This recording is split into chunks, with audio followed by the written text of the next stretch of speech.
Yeah, before meeting Kaylee, I grew up in a very loving home, very supportive. We grew up in the Catholic Church, and I came to know God as just someone who was just big and powerful.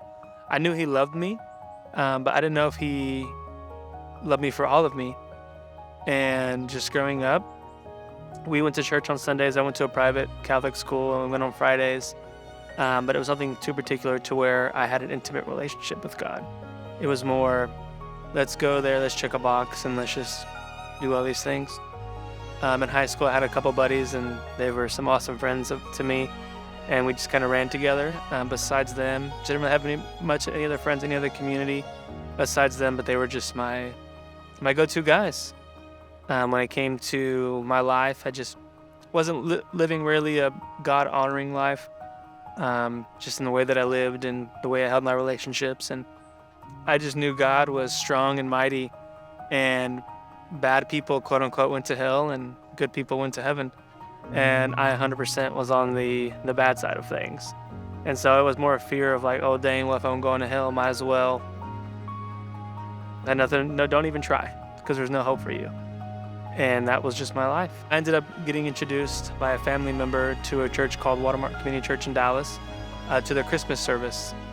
And I went there, and the pastor at the time just gave me a message, and it just kind of hit home. And I just went home that night just thinking totally different about this God, which led to me just going between that church, Watermark, and my previous church that I was going to, and just kind of wrestling with who God was. And I went by myself for a couple years, and I just found myself just so hungry and curious for this good news that had been preached to me every week about how there's salvation and there's grace and there's hope for people who don't know Him, and for His people, and for people who are lost and depressed and anxious and so on and so on. And I kept hearing it, but it was hard for my heart to accept it. Until one day in 2019, I approached this church as far as becoming a member, and I ended up meeting this guy who shared the gospel with me, and basically in a whole new way. And he had just shared it to me, and that was as clear as day. And he just fully shared the gospel, and I told him my whole story. Stuff that I thought I was taking to the grave, stuff that I thought that no one would ever find out about me. And he assured me that God still loved me. And in that moment, I gave my life to Christ, and I decided from that moment on that I would be serving Him. And that even though there would be times when I would be apart from Him, or times that I just felt away from Him or just isolated, He was still there. And that's when my journey changed. Before I met Jonathan, I was raised in a Christian home. I was raised to be like a leader in the church. We were always in ministry. And we were just at the church all the time. The church was my family, and that was really all I knew aside from school. However, when I became a teenager and got into high school, I kind of started figuring out the ways of the world, and I let, the comfortability of church kind of just move me toward the world and how they did things, because it was something that I had never seen or known before. And so high school was a rough go for me, just with the relationships that I had built. And when I did graduate, I was in a season where everything was becoming new. I had found a new church, some new friends, a new community.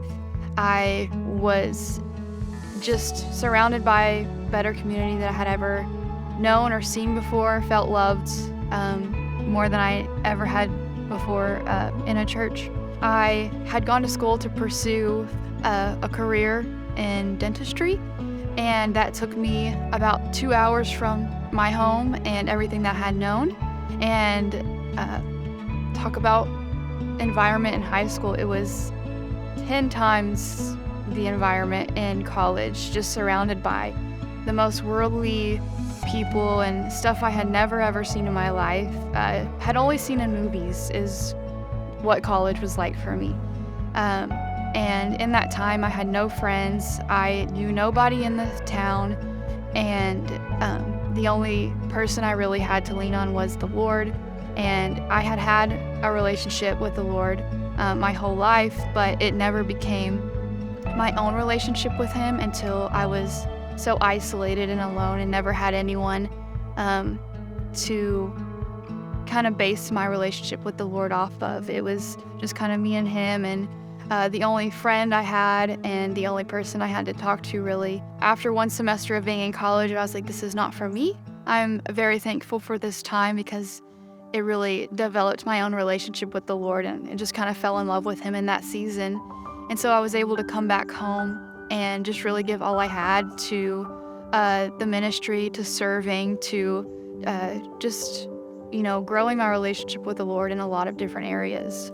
And that was just before I had met Jonathan. By the grace of God and His awesome timing, me and Kaylee actually met on an up-and-coming new dating app. It was something that was for Christians, and it seemed like everyone was from all over the world, but luckily we were only about 20, 30 miles from each other, and that's when everything started. I slid in her DMs, per se, and we went on our first date, and it was awesome. I think I just wanted someone who was on fire for Christ. When I was looking for someone to date, I had a high expectation of what my household was going to look like into marriage. And, usually when you meet somebody online, you can have a low ball and, not feel like your expectations are going to be met. And so when I met Kaylee, she exceeded those times 100, and it was awesome. Was just looking for a leader, a godly man, a God-focused man. A lot of the people I came in contact with in that season were just there looking for a relationship, and I was kind of just looking for a guy who had a relationship with the Lord. And that was what caught my eye when he first reached out to me, because the first question he asked me was, how long have you had a relationship with the Lord? And that was the first question anyone had asked me that had anything to do with the Lord. That wasn't a cheesy pickup line. And I loved that, and that was just kind of what caught my eye. There was a season where we had just parted ways, and I had kind of distanced myself from him, and we were on a break, and but Jonathan was just super consistent, and he persevered through our break, and he just continued to reach out, continued just to ask me how I was, and he had asked me many times to go to dinner with him throughout this season that we were apart, and I just kept saying no. And then one day he had asked me to go to dinner, and I just wasn't texting him back, and then it was coming pretty close to dinner time, and I still hadn't texted him back, and I had just gotten off work, and something just made my fingers type, yeah, let's go to dinner. And I didn't even realize that I said yes until I was in the parking lot, and I was like, what am I doing here? And we kind of just went in, just really expecting just to catch up as friends, not anything more, I think was both of our intention. And we just sat in a restaurant for about 3 to 4 hours and just catching up, and it was just his persistency and perseverance that kind of just like stuck with me and just shocked me. And I was like, man, I've never felt so pursued in my life, and I feel like I'll always be this pursued if I do pursue a relationship with him. And my pride won't let me say that it is the moment that I wanted. I knew that I wanted to spend the rest of my life with him, but it was. And it was all because of his persistency. There was a season of my life where I was just not doing well, and I was just struggling with some anxiety and just feeling really sad for a good period of time. And during one night, we were just talking, and we're having a late night talk in the car, and I was just kind of sharing where I was at, and I just wasn't doing well. And I just started crying. And I'm kind of just to myself, I'm like, I'm a grown man, I shouldn't be crying. I was just kind of trying to be strong, and I look over and I see that she's crying. And the reason it hit me was because she wasn't crying because she was sad. She was crying because she knew that I was hurting. And it was in that moment that I knew that I wanted to spend the rest of my life with her, because she loved me that much, that my pain became her pain. And that was a love I had never felt before, and a love that I would cherish until the day God calls us apart in heaven. The wife I hope to be for Jonathan is just someone who's supportive of him and everything that he does. I know he is such a hard worker and will do anything, to support me and our future family. And so I want to be the person who's just his biggest cheerleader, his supporter, and just cheering him on in everything that he does. So let me tell you about the day I proposed. Kaylee believed that we were just going out for a family dinner, and so she had no clue. At least she said she didn't. And we hadn't had any intentional time in a while, and so I just said, "Hey, Lee, let's go be intentional and hang out before." And little did she know, it was going down. And we went to this place, and we were standing on a rock over the lake. And then I just remember getting down on one knee and pulling out the ring, and she's like, "Are you joking?" And I'm like, "No, I'm not joking." And then this time that I had maybe done it once or twice before, I felt like I was tying my shoe. And yeah, and then it was great. And my photographer got it from a distance away, and we got to celebrate with family and go out to eat, because who doesn't like to go eat after you have a good big moment? And that's how it ended. My dream for mine and Jonathan's marriage is just for God to use our story and use it as a testimony for others, just to know and to be confident that no matter, what you've been through, what your past looks like, and how you get there, the Lord is always there. And we just hope our relationship and our marriage is a model to everyone who sees, and that we're able to, just love people like Christ loved us and love each other like he loves us. Amen, sister. This is just a guess, but I feel like we'll be in ministry together, in a formal way.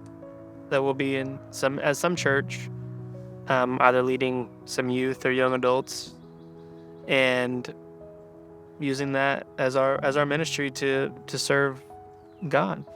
And I think that'll be awesome, because especially as we have kids, and it helps us grow, and just the people that we've been around. So just by learning from others and just continue to grow as individuals, we don't want to be that couple after marriage who just goes off and rides into the sunset. We want to be the couple who is actively involved with mentors, and then being a mentor and also being mentored by others, and continuing just to grow in our walks with the Lord, and as we use our story to be something that helps others. As we're here now, we're just so thankful for the people that God has put in our lives. And if you're watching this, you are those people. We just want to say thank you for, one, being a part of our journey, and two, continue to walk with us after we get to celebrate our marriage and our walk into the next chapter.